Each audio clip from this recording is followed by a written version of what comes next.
Assalamualaikum warahmatullahi wabarakatuh. Halo semuanya, selamat datang dalam video pembahasan kita kali ini tentang praktik perbankan syariah di Indonesia.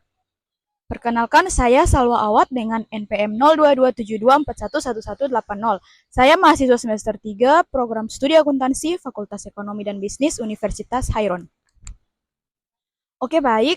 Dalam video ini kita akan menelusuri bagaimana sistem perbankan syariah berkembang di Indonesia, apa saja prinsip dasarnya, serta bagaimana tantangan dan peluang yang dihadapi industri ini dalam mendukung perekonomian nasional. Perbankan syariah bukan sekedar alternatif dari sistem konvensional, tetapi merupakan upaya menghadirkan sistem keuangan yang adil, transparan, dan berlandaskan nilai-nilai Islam. Perbankan syariah merupakan bagian penting dari sistem keuangan Islam yang beroperasi berdasarkan prinsip-prinsip syariah. Di Indonesia, sektor ini berkembang pesat dalam beberapa dekade terakhir, seiring dengan meningkatnya kesadaran masyarakat terhadap pentingnya sistem keuangan yang halal dan bebas dari unsur riba.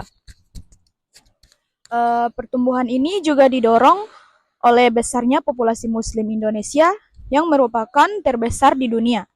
Oke, langsung saja kita mulai dari awal, yaitu sejarah kemunculannya di Indonesia. Baik teman-teman, sejarah perbankan syariah di Indonesia.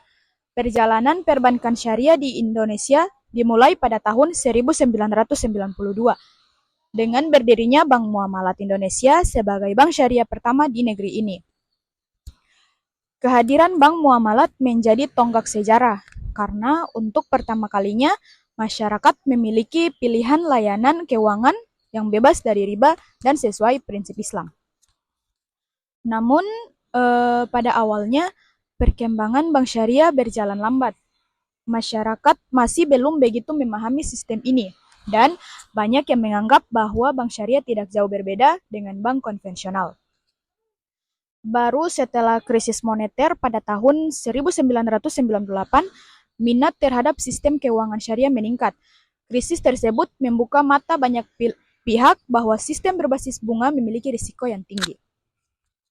Sejak saat itu, pemerintah mulai memperhatikan perbankan syariah secara serius.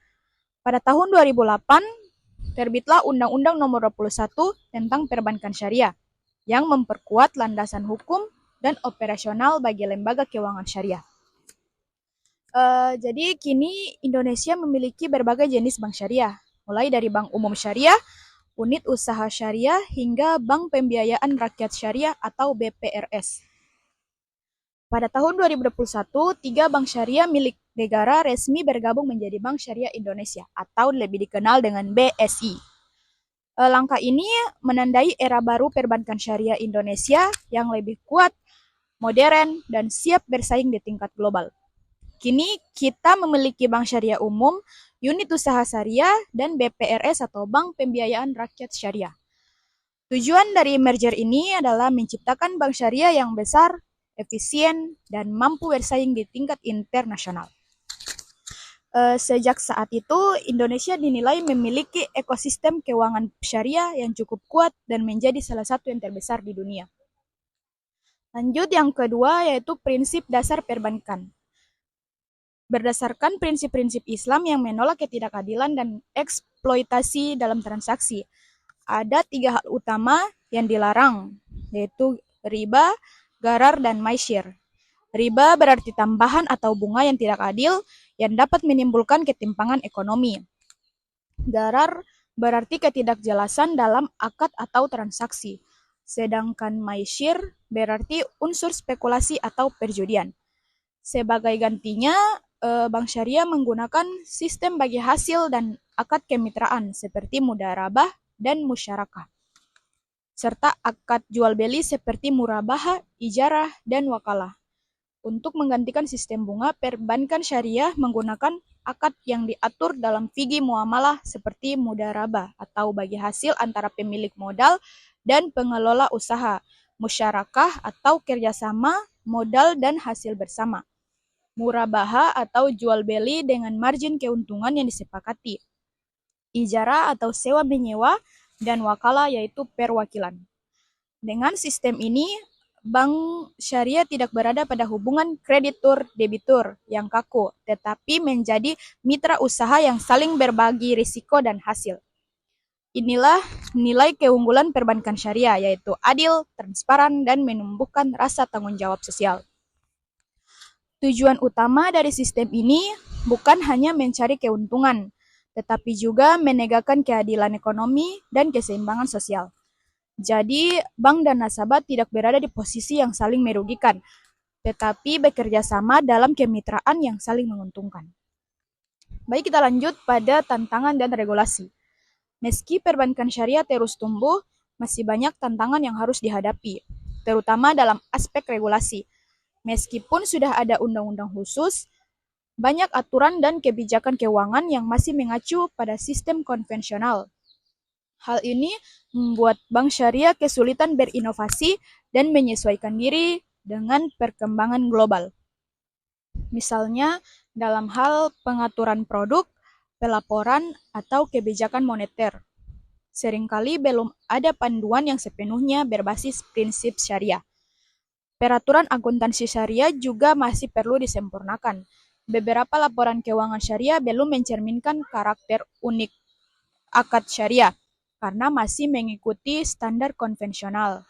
Selain itu, koordinasi antara Otoritas Jasa Keuangan atau OJK, Bank Indonesia, dan Dewan Syariah Nasional Majelis Ulama Indonesia masih perlu diperkuat agar kebijakan lebih sinkron. Regulasi yang kuat dan konsisten yang sangat penting agar bank syariah dapat berkembang secara sehat, efisien, dan sesuai prinsip Islam, tanpa kehilangan daya saing di dunia modern. Oke teman-teman, kita lanjut pada persaingan dengan bank konvensional. Jadi tantangan berikutnya adalah persaingan ketat dengan bank konvensional.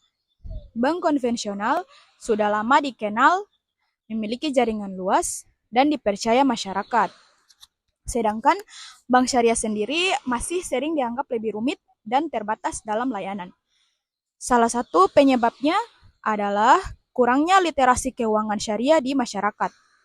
Banyak orang belum memahami perbedaan mendasar antara bunga dan bagi hasil, atau antara transaksi spekulatif dan transaksi yang halal. Untuk itu, teman-teman, saya rasa sangat dibutuhkan edukasi dan sosialisasi menjadi kunci pemerintah, lembaga keuangan, dan lembaga pendidikan juga harus berkolaborasi memperkenalkan konsep keuangan syariah sejak dini, agar masyarakat lebih paham dan yakin bahwa sistem ini tidak hanya religius, tetapi juga profesional dan menguntungkan. Lanjut pada peluang pasar. Meski menghadapi tantangan, peluang pengembangan perbankan syariah di Indonesia sangat besar sebagai negara dengan populasi muslim terbesar di dunia. Potensi pasar bagi produk syariah sangat luas. Kesadaran masyarakat terhadap keuangan halal juga terus meningkatkan kesadaran terhadap gaya hidup halal juga harus meningkat. Kini, masyarakat tidak hanya mencari makanan halal, tetapi juga pendapatan dan investasi yang halal. Jadi, tren global juga menunjukkan peningkatan minat terhadap keuangan syariah. Negara-negara seperti Malaysia, Uni Emirat Arab, hingga Inggris bahkan ikut mengembangkan produk keuangan Islam karena dianggap stabil dan etis. Di Indonesia sendiri memiliki potensi besar menjadi pusat keuangan syariah dunia, terutama karena dukungan pemerintah melalui Komite Nasional Ekonomi dan Keuangan Syariah atau KNEX yang diketuai langsung oleh Presiden. Kini banyak orang mulai memperhatikan kehalalan tidak hanya pada makanan dan minuman, tetapi juga pada sumber pendapatan dan investasi. Dengan strategi pemasaran yang tepat, bank syariah bisa menarik lebih banyak nasabah, baik dari individu, pelaku UMKM, hingga perusahaan besar. Dukungan dari pemerintah melalui program pembiayaan syariah bagi UMKM dan keuangan inklusif juga memperkuat potensi pasar ini. Baik, lanjut pada inovasi produk dan teknologi di era digital. Inovasi adalah keharusan. Bank syariah perlu beradaptasi dengan teknologi agar tetap relevan dan efisien. Contohnya, fintech syariah mulai berkembang, menghadirkan layanan keuangan digital yang cepat, aman, dan sesuai prinsip Islam. Ada juga investasi digital berbasis syariah, seperti reksadana syariah, sukuk online, hingga platform pembiayaan mikro berbasis akad syariah. Selain itu, bank syariah juga telah mengembangkan mobile banking dan internet banking yang memudahkan nasabah untuk melakukan transaksi kapan saja dan di mana saja. Jadi teman-teman, teknologi ini sangat membantu meningkatkan transparansi dan pengawasan kepatuhan syariah dengan sistem digital. Setiap transaksi dapat diawasi, dilaporkan, dan dipastikan sesuai dengan prinsip syariah. Teknologi tidak hanya meningkatkan efisiensi, tetapi juga memperkuat transparansi dan kepercayaan. Digitalisasi menjadi jembatan antara nilai-nilai Islam dan kemajuan zaman. Baik, selanjutnya tantangan sumber daya manusia. Kualitas SDM adalah fondasi dari kemajuan industri ini. Tapi sayangnya masih banyak pegawai perbankan yang belum memahami secara mendalam prinsip dan akad syariah. Oleh karena itu, sangat dibutuhkan pelatihan dan pendidikan berkelanjutan di bidang keuangan syariah. Universitas, lembaga pendidikan, dan pelatihan profesional harus berperan aktif dalam mencetak tenaga ahli yang kompeten dan memahami nilai-nilai Islam dalam praktek keuangan modern. Dengan sumber daya manusia yang unggul, bank syariah dapat memberikan pelayanan yang lebih profesional dan menjaga kepatuhan syariah dalam setiap transaksi. Selain kompetensi teknis, pegawai bank syariah juga harus memiliki nilai moral dan spiritual yang tinggi. Karena bekerja di lembaga keuangan syariah bukan hanya soal bisnis, tetapi juga ibadah dan tanggung jawab sosial. Yang berikut ada dampak perbankan syariah terhadap ekonomi nasional.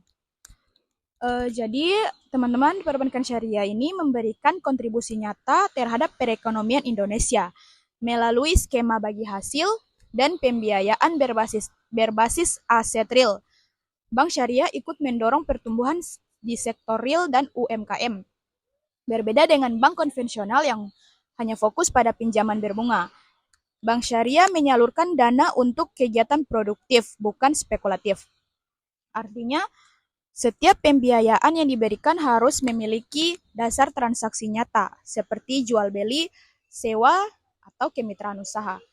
Dengan sistem ini, ekonomi menjadi lebih sehat, tidak bergantung pada hutang, dan menciptakan keseimbangan sosial.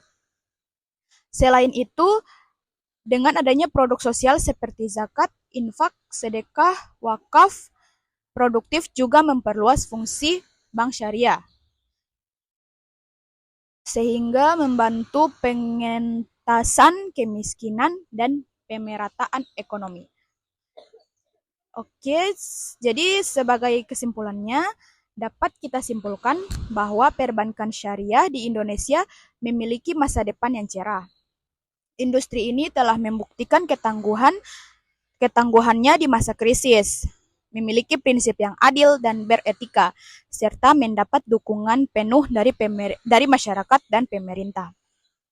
Namun teman-teman, agar potensinya benar-benar terwujud, kita sangat perlukan regulasi yang lebih kuat dan selaras, literasi dan edukasi keuangan syariah yang masif, inovasi digital yang berkelanjutan, dan sumber daya manusia yang kompeten serta berintegritas. Saya rasa jika semua elemen ini bekerja sama, maka bukan tidak mungkin Indonesia akan menjadi pusat keuangan syariah dunia di masa depan. Perbankan syariah tidak hanya menjadi pilihan umat Islam, tetapi juga menjadi sistem keuangan yang lebih adil dan berkelanjutan bagi seluruh masyarakat. Baik teman-teman, kita sudah di penghujung video. Terima kasih sudah menyimak pembahasan ini hingga akhir. Semoga penjelasan tentang praktik perbankan syariah di Indonesia ini menambah wawasan kita semua dan menumbuhkan semangat untuk ikut mendukung perkembangan ekonomi berbasis syariah di negeri kita tercinta. Jangan lupa untuk terus belajar mengamalkan nilai keadilan dan kejujuran dalam setiap transaksi, serta mendukung lembaga keuangan yang berlandaskan prinsip halal dan berkah. Baik, wassalamualaikum warahmatullahi wabarakatuh. Sampai jumpa di video selanjutnya. Bye-bye.